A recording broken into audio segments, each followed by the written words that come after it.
Number 1، محمد اپنا دین نہ چھوڑ دے۔ نمبر 2، بنی ہاشم محمد کی حمایت نہ چھوڑ دیں۔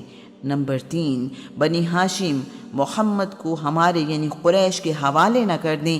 سردار کے خیمے کے ارد گرد اس کے بیٹوں، بھتیجوں اور قریبی رشتہ داروں کے خیمے ہوتے ہیں۔ دور کے رشتہ دار اپنے خیمے باہر کی طرف لگاتے ہیں۔ آج کا عنوان، بنی ہاشم سے کوئی تعلق نہیں رکھے گا۔ ان کے لیے اب شہر میں رہنا ممکن نہیں ہے۔ یہ بنی ہاشم کی رسول اللہ سے محبت اور عہد کی پاسداری کا امتحان ہے۔ ابو لہب اور اس کے بیوی بچے بنی ہاشم کا واحد خاندان ہے جس نے اس مشکل میں رسول اللہ کا ساتھ نہیں دیا۔ وہ قریش کے ساتھ مکہ ہی میں موجود ہے، اس بائیکاٹ میں برابر کا شریک اور اپنے عمل پر فخر کرتا ہے۔ مکہ کے ارد گرد خشک پتھروں کے پہاڑ ہیں، کسی پھلدار درخت کا سوچا بھی نہیں جا سکتا۔ بنی ہاشم سے خرید و فروخت نہ کرنے کی شرط بھی نافذ ہو چکی ہے، اس لیے بنی ہاشم کے پاس شیب میں جانے سے پہلے کوئی انتظام کرنا یا خوراک ذخیرہ کرنا اب ممکن نہیں رہا۔ رسول اللہ کا گھر مکہ کے بڑے اور عمدہ گھروں میں سے ایک ہے۔ ہنستے بستے گھر چھوڑ کر کھلے میدان میں رہنا آسان نہیں ہے۔ اب گھروں کی بجائے خیموں میں رہنا پڑے گا۔ موسم کی شدت خیموں میں بہت زیادہ محسوس ہوتی ہے۔ اب نہ گھر جیسی آسانی ہے، نہ تحفظ کا احساس۔ یہاں تو صرف صبر اور مشکلات کا سامنا کرنا ہے۔ ان حالات میں دن گزارنا آسان نہیں، لیکن کسی نہ کسی طرح کٹ ہی جاتا ہے۔ رات آتی ہے تو کٹنے کا نام ہی نہیں لیتی۔ ویرانہ ہے، پریشانی اور خشک پہاڑ۔ زندگی ایک مصیبت نظر آ رہی ہے، لیکن قبیلہ ساتھ ہے۔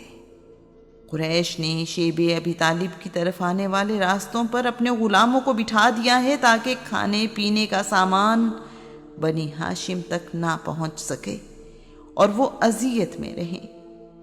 قریش مکہ رسول اللہ کا ساتھ دینے والوں کا حوصلہ توڑنا چاہتے ہیں تاکہ یہ لوگ قتل کرنے کے لیے رسول اللہ کو قریش کے حوالے کرنے پر تیار ہو جائیں۔ قریش کو یقین ہے کہ اس بار وہ اپنے مقصد میں ضرور کامیاب ہوں گے۔ بنی ہاشم کا حوصلہ قائم ہے۔ گرمی سے سردی اور سردی سے گرمی کا موسم آ گیا ہے۔ گزرا ہوا سال تمام تکلیفوں کے باوجود رسول اللہ کے قبیلے کی ہمت نہیں توڑ سکا۔ درد دل رکھنے والا کوئی شخص کبھی کھانے پینے کا سامان اگر شیب میں پہنچانے کی کوشش کرے تو قریش مکہ اس کے راستے میں دیوار بن کر کھڑے ہو جاتے ہیں۔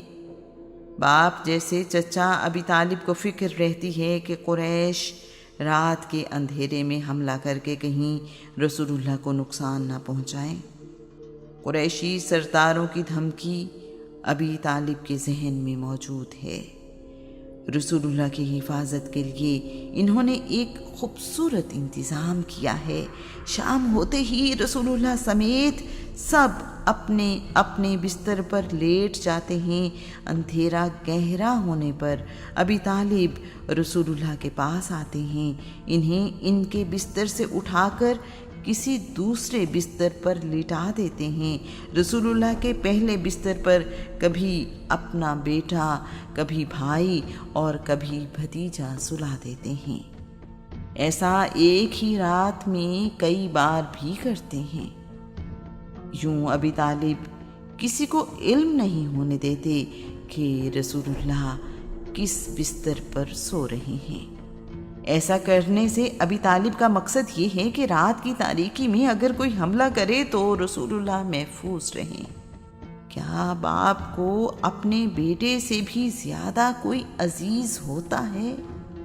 کیا بھتیجا بیٹے یا بھائی سے زیادہ اہم ہوتا ہے؟ یہاں تو معاملہ رسول اللہ کا ہے، اور چچا جانتے ہیں کہ محمد بن عبداللہ صرف بھتیجا نہیں ان کی حفاظت کی خاطر تو سب سختیاں کاٹی جا رہی ہیں۔ قریش نے مکمل اہتمام کیا ہے کہ بنی ہاشم تک کسی قسم کا مال تجارت نہ پہنچ سکے۔ انہوں نے دوسرے شہروں سے مکہ آنے والے تاجروں کو بنی ہاشم سے تجارت کرنے سے منع کر رکھا ہے۔ انہوں نے اعلان کر رکھا ہے، بنی ہاشم سے تجارت کرنے والا اپنا مال مکہ کی منڈیوں میں نہیں بیچ سکتا۔ اگر کوئی ہم سے تجارت کرنا چاہتا ہے تو بنی ہاشم کو اپنا مال بیچے، نہ ان سے کوئی مال خریدے، اسی میں بھلائی ہے۔ ولید بن مغیرہ نہایت امیر سردار ہے۔ اس نے قریش سے کہا ہے، بنی ہاشم میں سے جسے بھی کھانے پینے کی چیزیں خریدتے دیکھو، قیمت بڑھا کر فوراً خرید لو، اسے خریدنے کا موقع نہ دو۔ اگر تم میں سے کسی کے پاس مال خریدنے کے لیے رقم نہ ہو تو بھی خرید لے، اس خرید کے لیے نقد رقم میں ادا کر دوں گا۔ قریش ایسا ہی کرتے ہیں، باہر سے آنے والے تاجروں سے سارا مال خرید لیتے ہیں اور بنی ہاشم کو موقع ہی نہیں دیتے کہ وہ کچھ خرید سکیں۔ ان دنوں تجارت کا سامان لے کر مکہ آنے والوں کو بہت زیادہ منافع مل رہا ہے۔ بعض اوقات انہیں اپنے مال کی کئی گنا زیادہ قیمت مل جاتی ہے۔ شیب ابی طالب میں موجود بچوں کے کھانے کے لیے کچھ بھی نہیں ہوتا۔ وہ بھوک سے بھی لگتے ہیں، جن کی آواز سن کر قریش کے کچھ لوگ خوش ہوتے ہیں اور کچھ تکلیف محسوس کرتے ہیں۔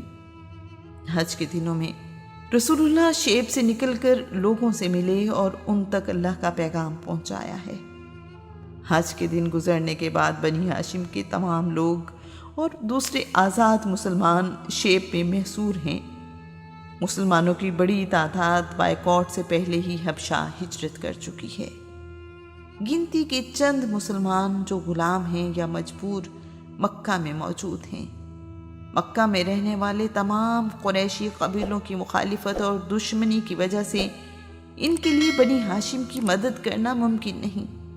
مکہ میں رہنے والے ایسے لوگ جنہیں بنی ہاشم کی تکلیف کا احساس ہے، چوری چھپے کھانے پینے کا کچھ سامان شیب میں پہنچانے میں کامیاب ہو بھی جائیں تو اس کی مقدار اتنی کم کہ چند دن کے لیے بھی ناکافی ہوتی ہے۔